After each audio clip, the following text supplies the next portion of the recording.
morning and welcome everybody to our employment law update for universities today.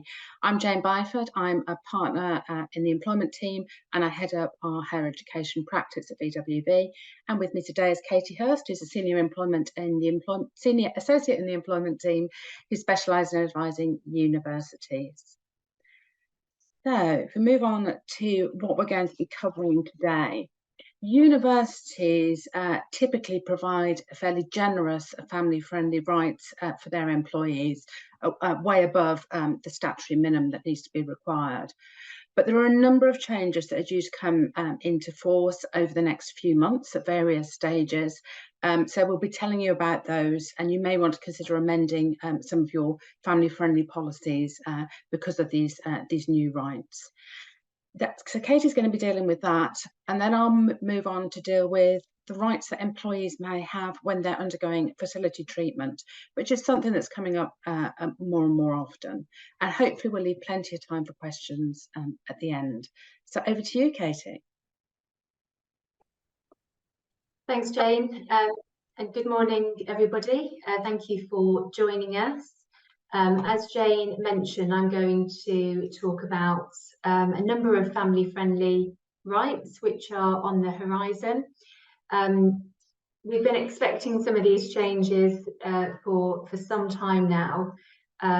What we do know is that there isn't an Employment Act on the horizon before the next general election.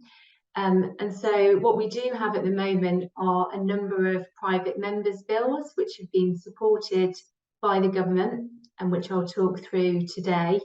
It does mean there's a bit of a disjointed approach here with different implementation dates, some of which are known and some of which are not known, but I'll talk through those as we go. So the first one to mention, and probably one of the most widely publicised, is the Protection from Redundancy Act 2023. So the proposal here is to extend the current redundancy protection. So at the moment, protection in respect of redundancy applies to those on maternity leave, adoption leave and shared parental leave during that period of leave.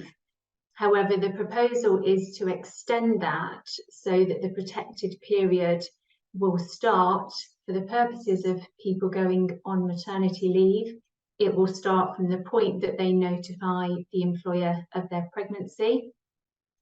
For those on adoption and shared parental, it will obviously start at the beginning of that period of leave.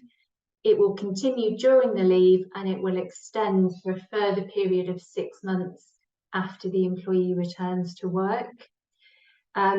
So in respect of expectant mothers, what that could result in is a period of up to or even more than 2 years worth of protection.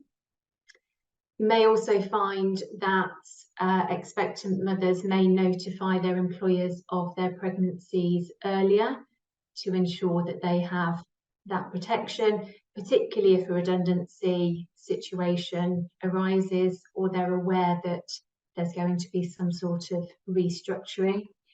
And the protection that we're talking about is the right to be offered suitable alternative employment in the event that the employee on maternity leave, adoption leave or shared parental leave is put at risk of redundancy.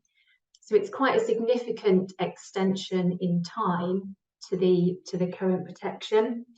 The Act received royal assent back in May this year.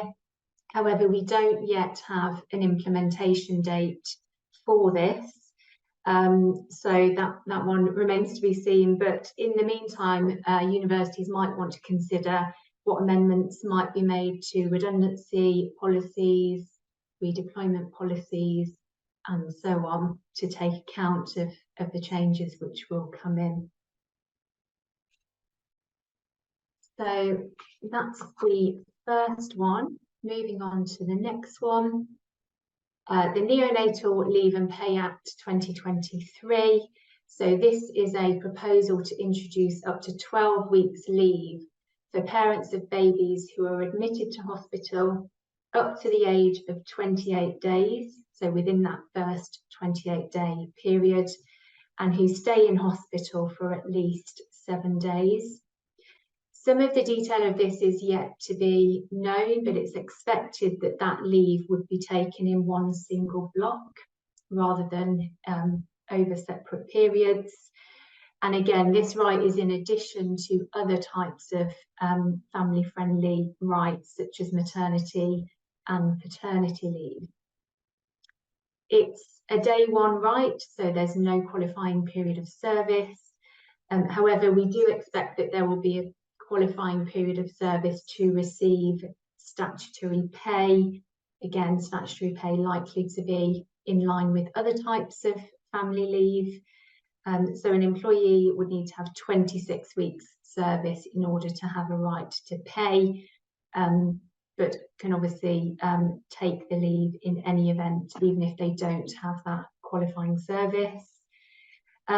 We expect that this is probably going to be something which is more widely taken up by fathers and partners of mothers rather than mothers themselves, because as we understand it, you would need to end your period of maternity leave in order to take neonatal leave, which probably doesn't make sense for most people.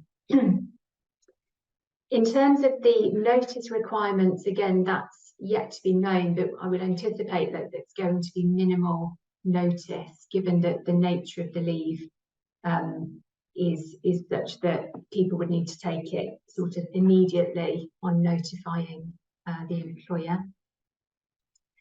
So parents who qualify for this type of leave will have the same employment rights and protections, such as protection from detriment, protection from discrimination, protection from dismissal. We are anticipating that this may come into force from April 2025, so that's quite a way off. But again, in the meantime, universities might want to consider whether amendments should be made to existing policies, such as your maternity, paternity, and maybe even special leave, compassionate leave policies, which you may have used in these circumstances previously, and also consider whether in fact a separate policy dealing with this would be better. Moving on to the next one, the Carers Leave Act 2023. So the proposal here is to introduce a right to 1 week's unpaid leave for employees who are providing or arranging care for a dependent. So there will be certain eligibility criteria around taking this leave. So it will be available to those who need time off to care for their spouse, partner, civil partner, child, parent, person who lives in the same household as them, or person who reasonably relies on the employee for care. So that could be an elderly relative who doesn't live with the employee, for example. So it would need to be care for one of those groups of people. And in addition, there's a requirement for there to be a long-term care need, which is defined as a long-term physical or mental illness or injury, disability under the Equality Act, or issues relating to old age. So the proposal is for up to 1 week's unpaid leave. That leave can be taken in blocks of half days or individual days, so it doesn't need to be taken all together. And it's anticipated that the notice requirements for taking that leave will be twice the length of the leave plus a day.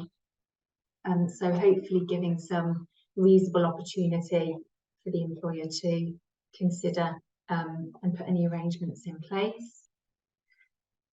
The request can't be denied, but it can be postponed by the employer if the operation of the business would be disrupted. And again, this is a day one right that will be available to everybody without a qualifying period of service.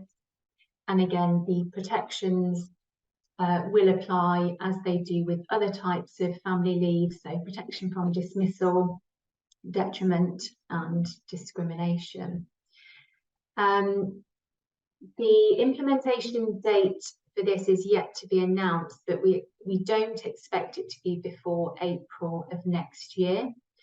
So not in the next 4 months or so, but the specific date is yet to be known.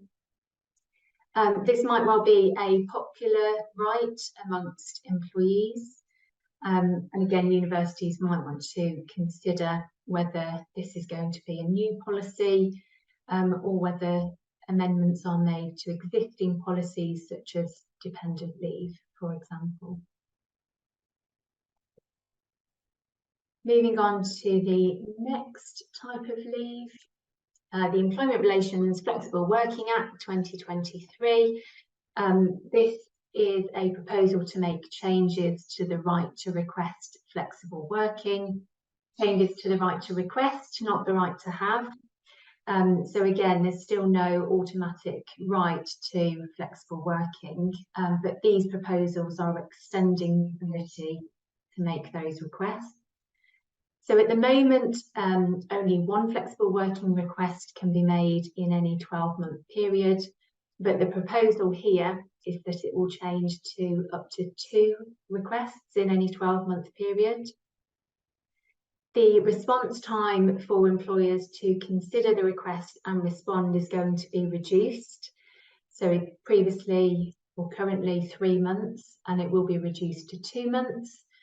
So slightly more time pressure there on universities to respond, although a longer period can be agreed between the parties, but again, that's a discussion to be had, and the default position would be to respond within 2 months. Employers need to consult with the employee if they are considering rejecting the request. So this is an additional burden on the employer to have that sort of consultation period if they are considering rejecting the request. No period of consultation required if it's simply accepted. And also the proposals remove the requirement, for employees to set out how their flexible working requests may impact on the business and how that might be addressed. So that's not necessarily a helpful change in my view, but there's no requirement now for the employees to set that out. So the intention again is for this to be a day 1 right, and it's expected that this will come into force in July next year, so another 6 or 7 months. And again, universities might want to consider looking at their current flexible working policies and making changes to those, particularly around the response times and how consultation will work, etc.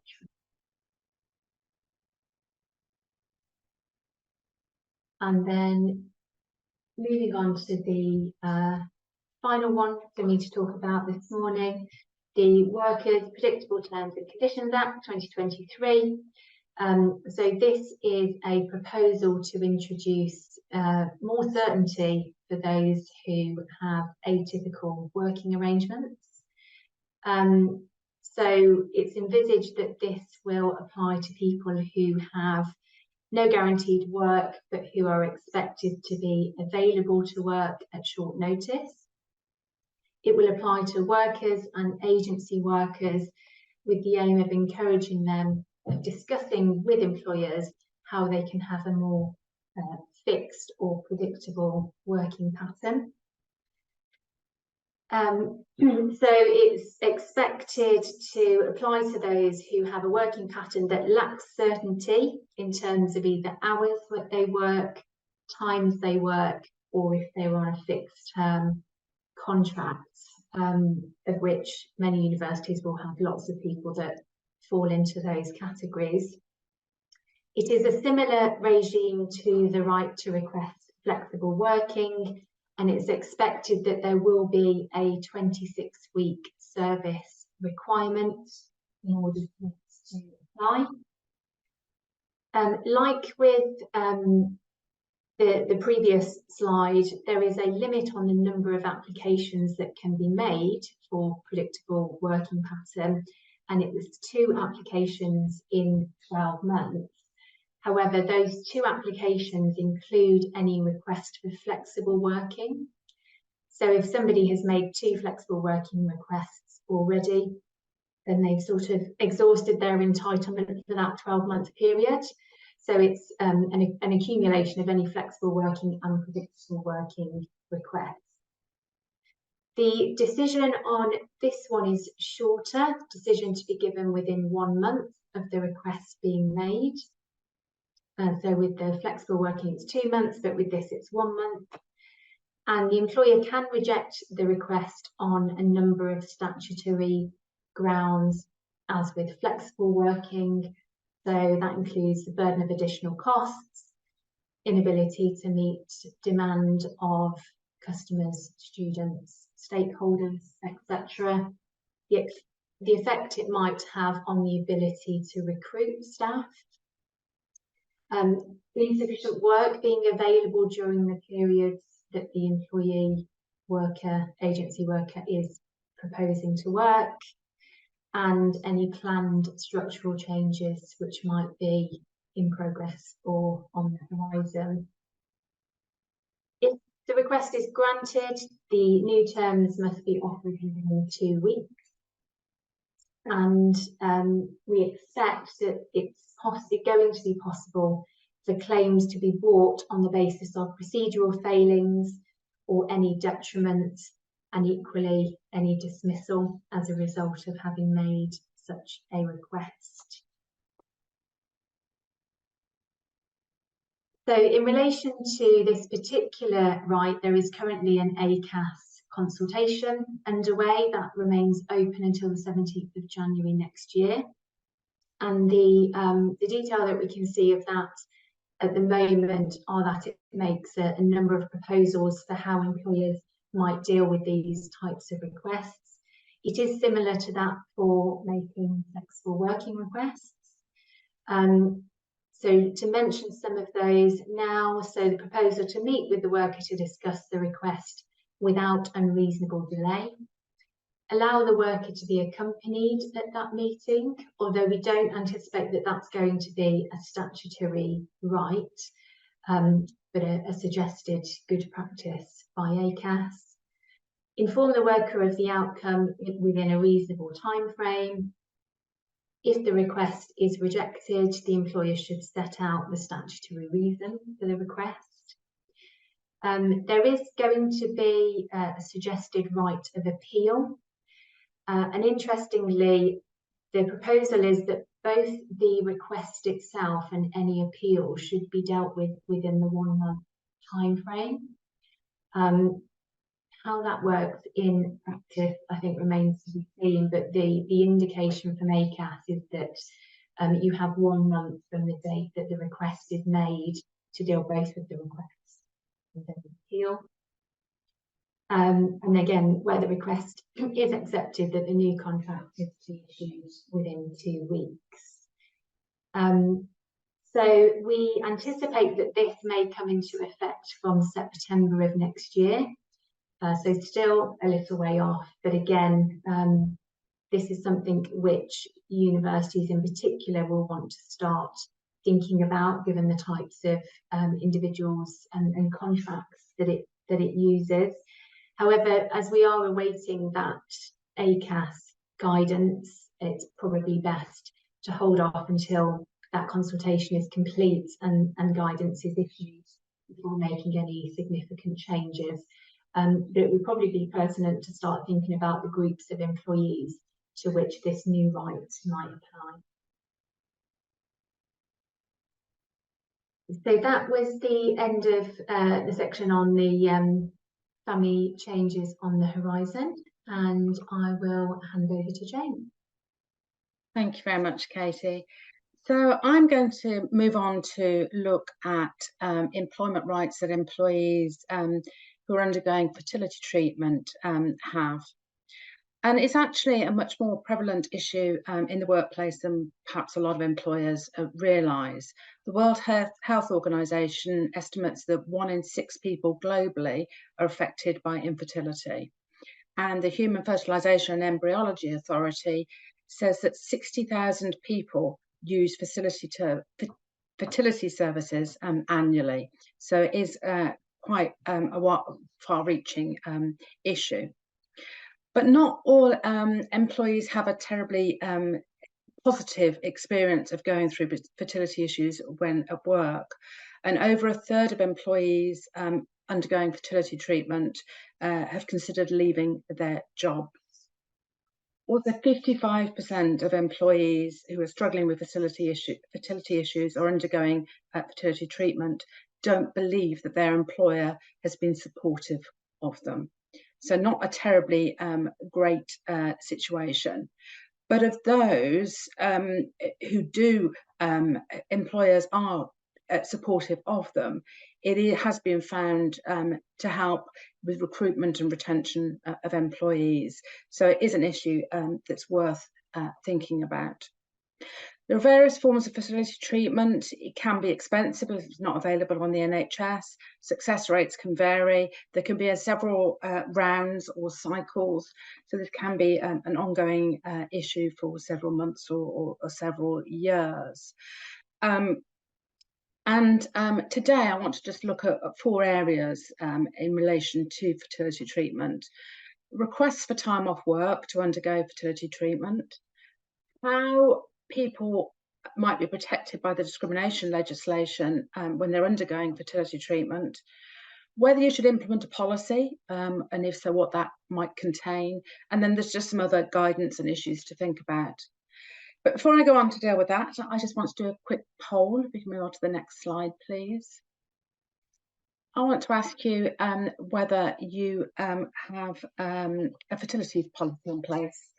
Yes, no, you have it as part of a wider policy, or you're in the process of introducing one. If you could all vote on that, that would be great.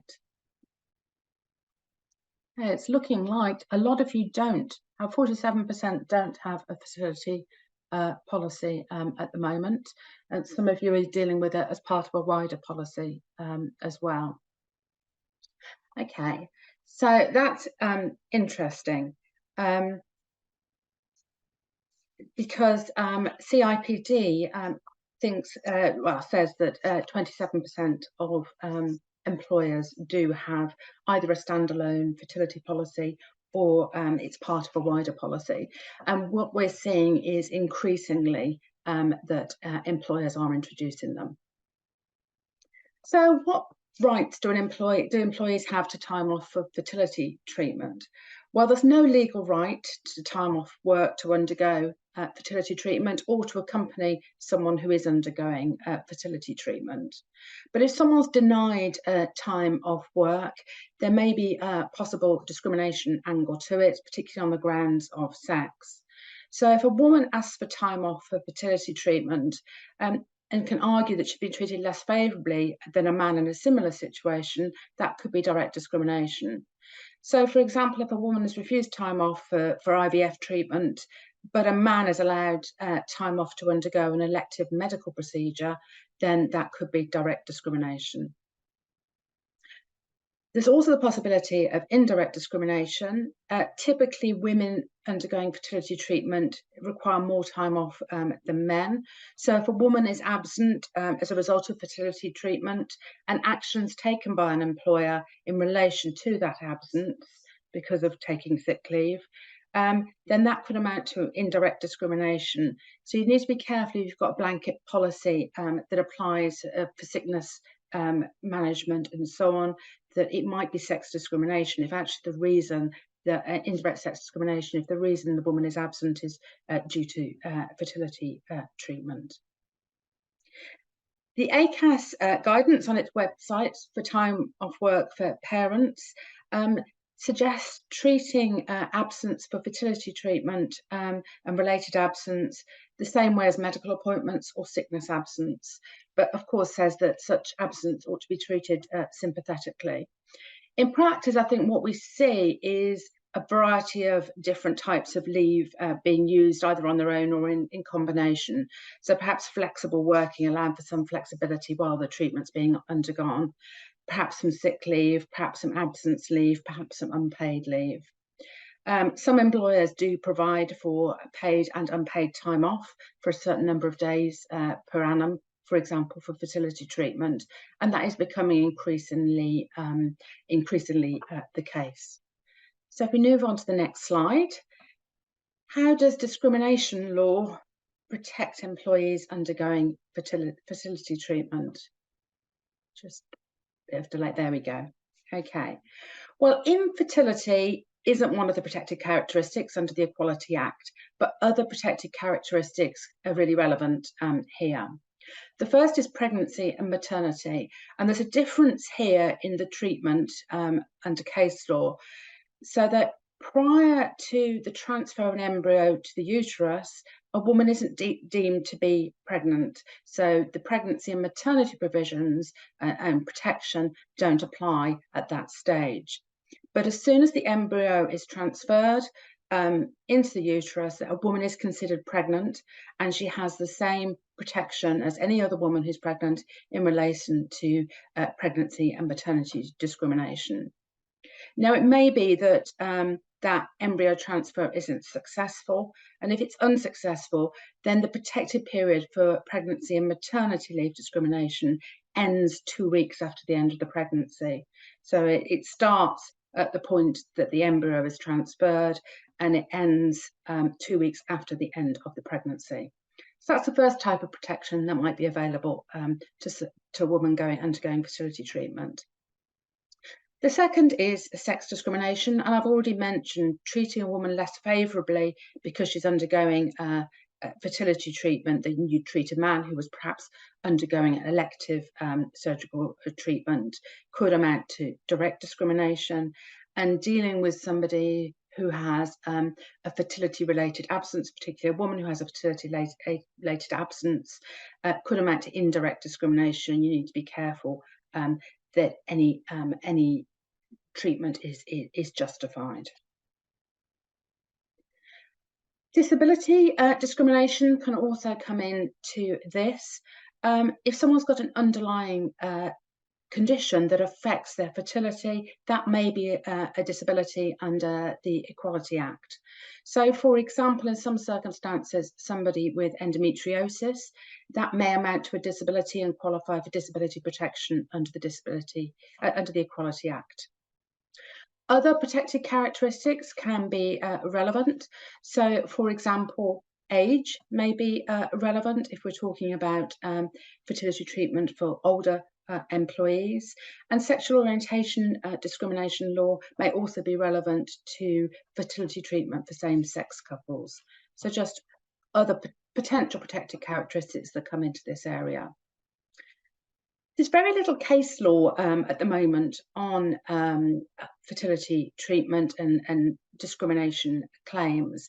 Back in 2006, there was an ECJ case that said quite clearly that a woman dismissed for undergoing fertility treatment before the embryo was transferred wouldn't be protected by pregnancy-related discrimination legislation, as I've mentioned.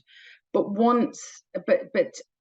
she may well be protected by on the grounds of less favourable treatment on the grounds of sex under the sex discrimination part of the Equality Act if she is dismissed for undergoing IVF treatment.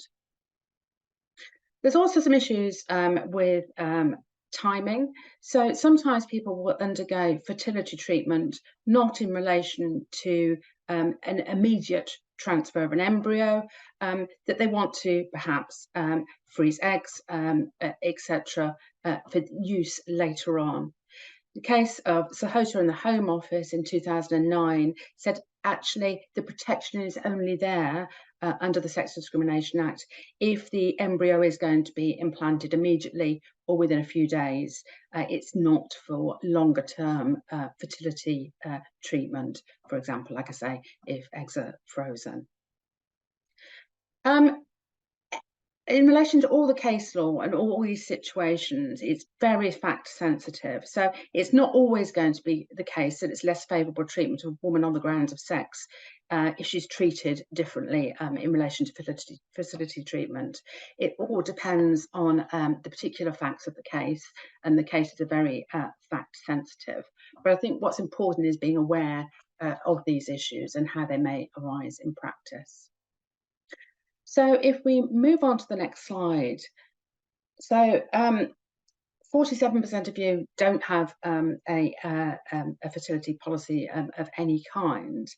And if you're thinking of implementing a policy, I think, as I say, CIPD is saying 27% of employers do have a standalone policy or included as part of a wider policy. And the Statutory Code of Practice on the Equality Act does say employers should consider adopting a procedure to deal with time off for fertility treatment. So it is something that we are seeing more and more employers doing, good practice and increasingly common. So what should such a policy contain? Well, your approach to fertility treatment, I think it's important to encourage employees to come forward. A lot of employees don't inform their employer that they are undergoing fertility treatment.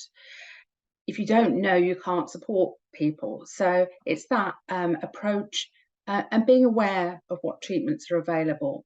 Allowing people reasonable time off to attend medical appointments, and perhaps allowing partners to attend medical appointments with people as well.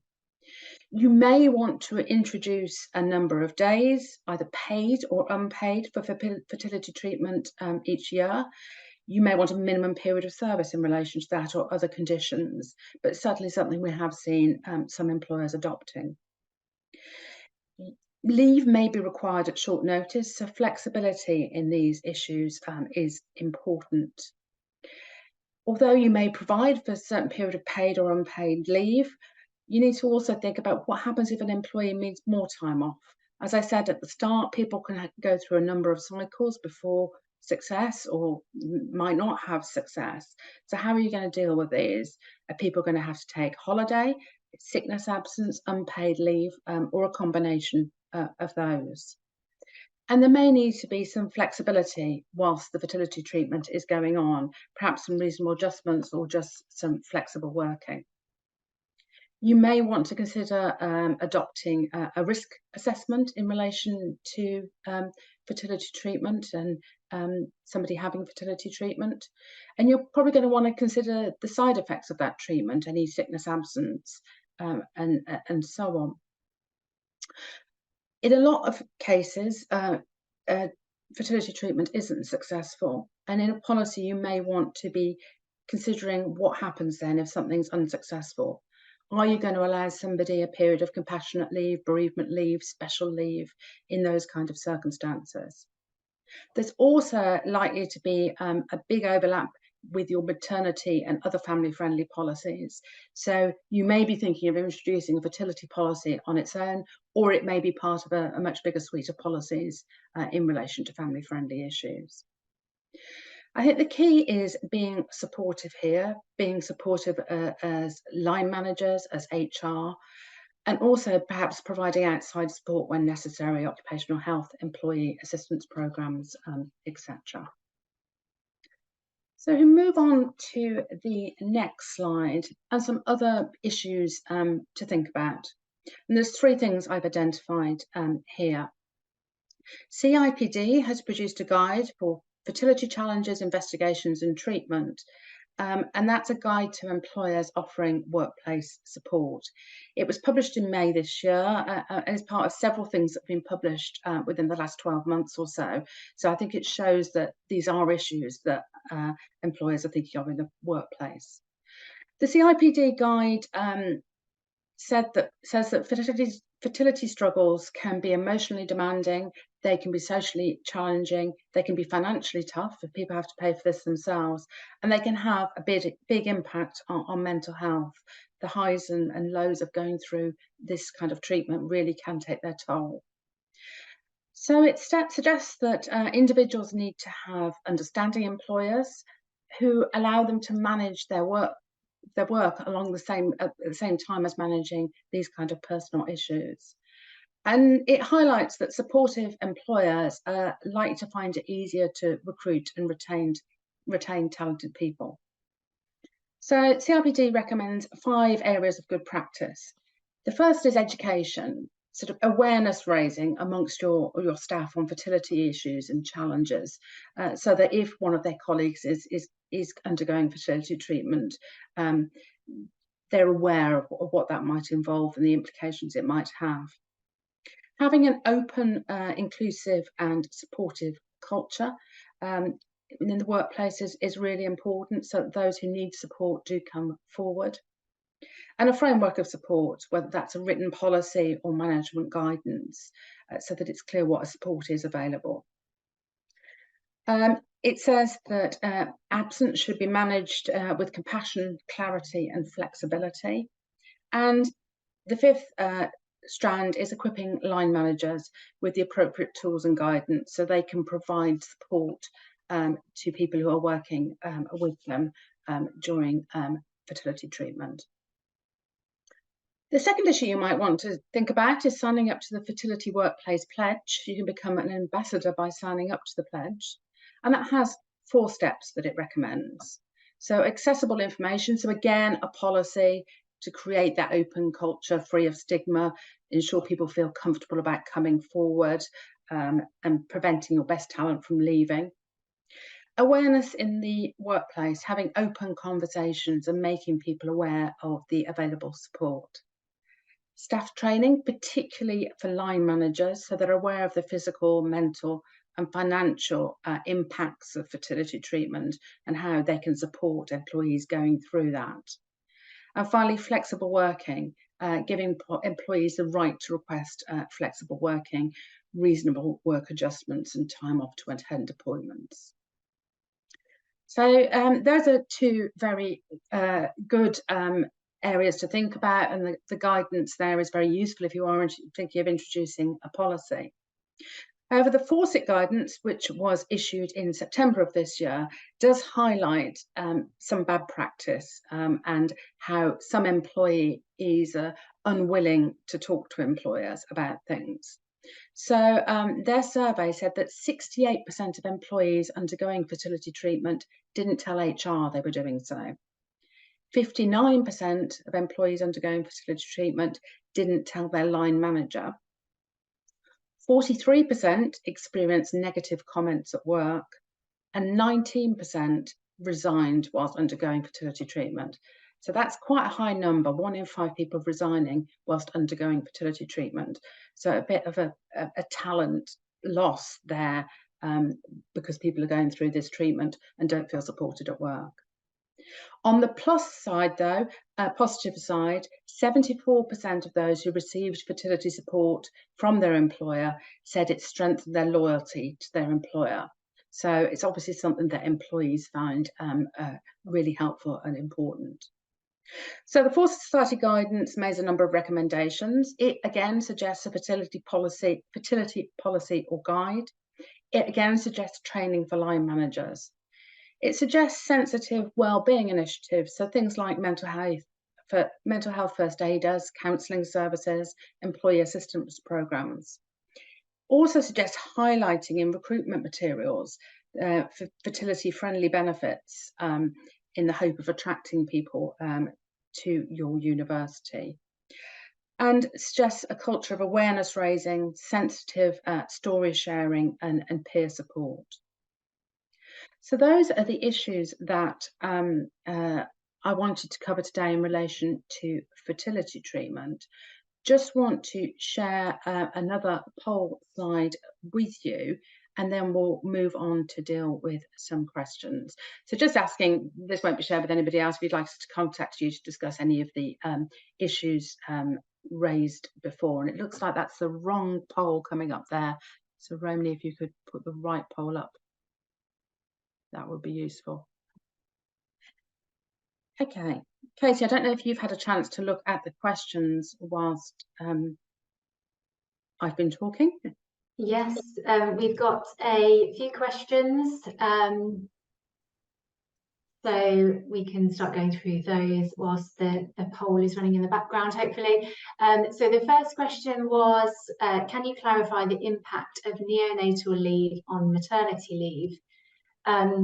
The first thing to say about the interaction of the different types of leave is that this is part of the problem with the disjointed approach of these things coming in as private members' bills, because with the types of leave and the changes that I've talked about, they don't necessarily take the other types of leave and changes into account. But the answer to that question is as we understand it, a person on maternity leave would have to bring their maternity leave to an end in order to then take the neonatal leave. And that's one of the reasons that we think probably the take-up of neonatal leave by mothers is probably going to be reasonably low. And it's more likely that, in fact, it will be taken by fathers and partners who, you know, may ordinarily only have that sort of short period of paternity leave. So I don't think they will cross over. I don't think you can stop your maternity leave and take your neonatal leave and go back onto maternity leave. It's a sort of binary system. It's one or the other. So hopefully that answers the question. And then the next question we had was, in the flexible working amendments, is the 2 months to include any appeals? And that's an interesting question, because in the flexible working amendments, there's no reference to an appeal. So it seems that there isn't actually a proposed statutory right to appeal within the legislation, which is technically the same as the current position, although the current ACAS guidance does talk about an appeal process.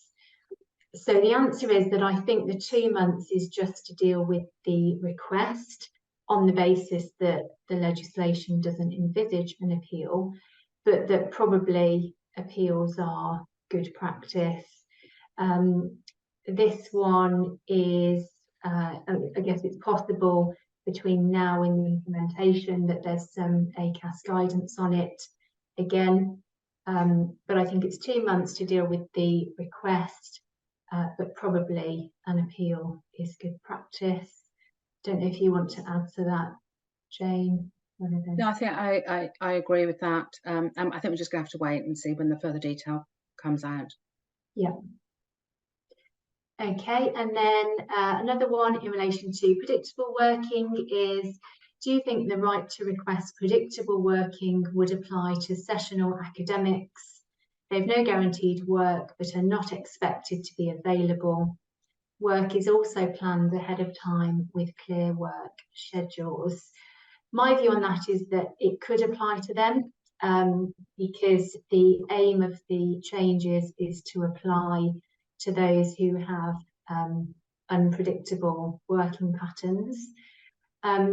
Again, this will come down to some of the detail when it comes into force, but there might be a difference, I suppose, between a period of time when the academic is waiting to receive that work schedule, at which point they might be within that bracket of having an unpredictable working pattern, etc. And then they receive that work schedule, and that might mean that actually they don't fall into that bracket of having an unpredictable pattern. It will really depend on the detail. I think probably they will, but I don't know if you have a different view on that, Jane. No, I think, like you say, it's whether it's predictable or unpredictable, really. And if you're agreeing it well in advance, it may not be unpredictable, but it's going to depend on the particular circumstances. And even if it is unpredictable, then you may have very good reasons why that is the case. So it's not necessarily giving somebody automatically the right to a predictable working pattern. There are reasons why you might not be able to do so. Yeah. Okay. Hopefully that answers the question. We've got next one's fertility, isn't it? Fertility, so, yeah.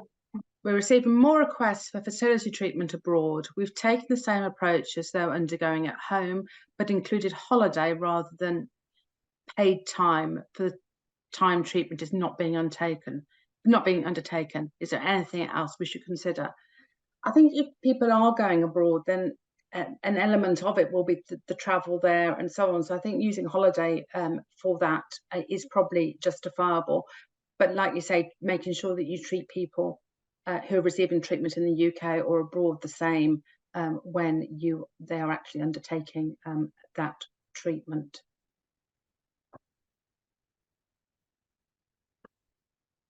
Okay.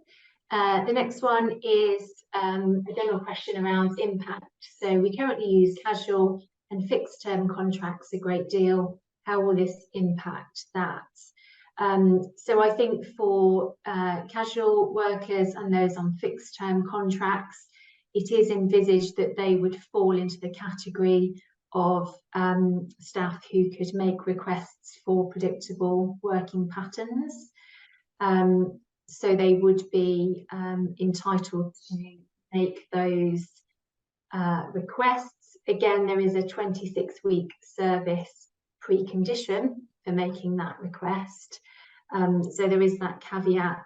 And again, the request can be rejected on statutory grounds in the same way that flexible working requests can be rejected. So what it means in practice is possibly a more administrative burden in dealing with those requests. But it is envisaged that those types of workers will fall into the category of those making requests for predictable working patterns. And you know, the right to request flexible working equally applies. Again, subject to the 2 applications in 12 months.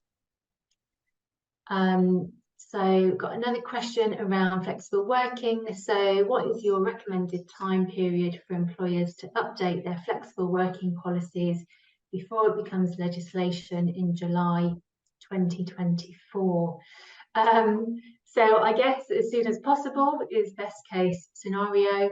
There's no requirement to have a policy in place before this comes into force, but obviously there will be, if it's not in place by that point, there may be some uncertainty around it.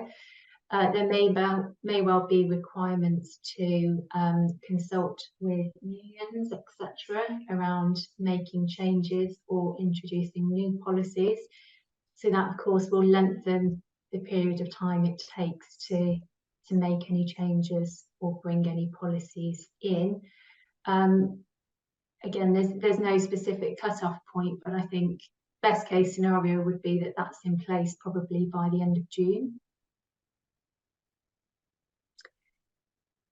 And then we have another question. Although I can't see the link, I don't know if Jane can see Okay, that. so it's the Working Families website says the following: parents will be able to take up to 12 weeks of paid leave and a minimum of entitlement of 1 week in addition to other leave entitlements such as maternity, paternity and shared parental leave. Neonatal care leave must be taken in the first 68 weeks of the baby's birth. I think, Katie, you'll probably respond to this, but I think the issue is because this has been brought in such a haphazard way with private members' bills, it's not entirely clear how these things are going to interact, and we need the statutory instruments to be published in order to give you specifics in relation to how maternity leave and the neonatal leave will sit together. Yeah, I would say the same. Talks about minimum entitlement of 1 week. I'm not aware that that's been published as such, but that may well be the case. But again, this is the one that we're sort of expecting in April 2025, so that's quite a way off, and hopefully between now and then we'll get some clarity. But yes, part of the issue is not having a sort of succinct employment bill as such. One more, Katie, again for you. Do you want me to read it out? Yeah, what is your advice on how to deal with the requirement to discuss, consult with an employee before rejecting any flexible working requests, given that the new guidance removes the requirement for them to think about how their request could work? Yeah, so I think I mentioned when I talked about this that I didn't think it was necessarily a helpful change that requirement has been removed. But I think the reality is that you would still discuss that with an employee in practice.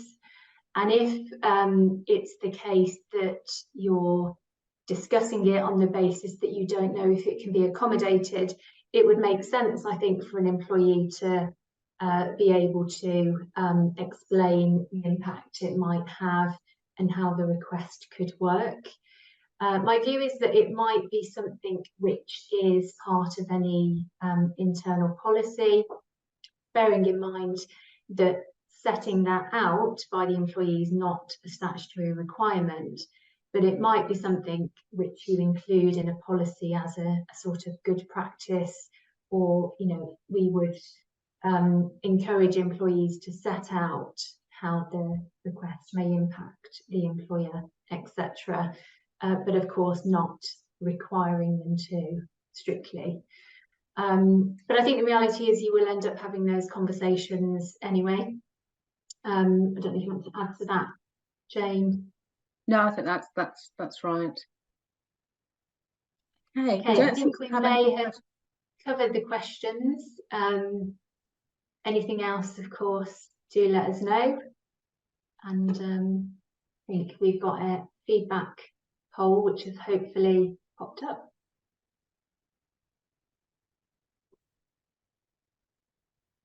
Okay, so you just want to move forward to the next slide, which has got our contact details on. And if you do want to discuss any of the issues that we've raised today, then please just give us a call or drop us an email. Thank you. Thank you.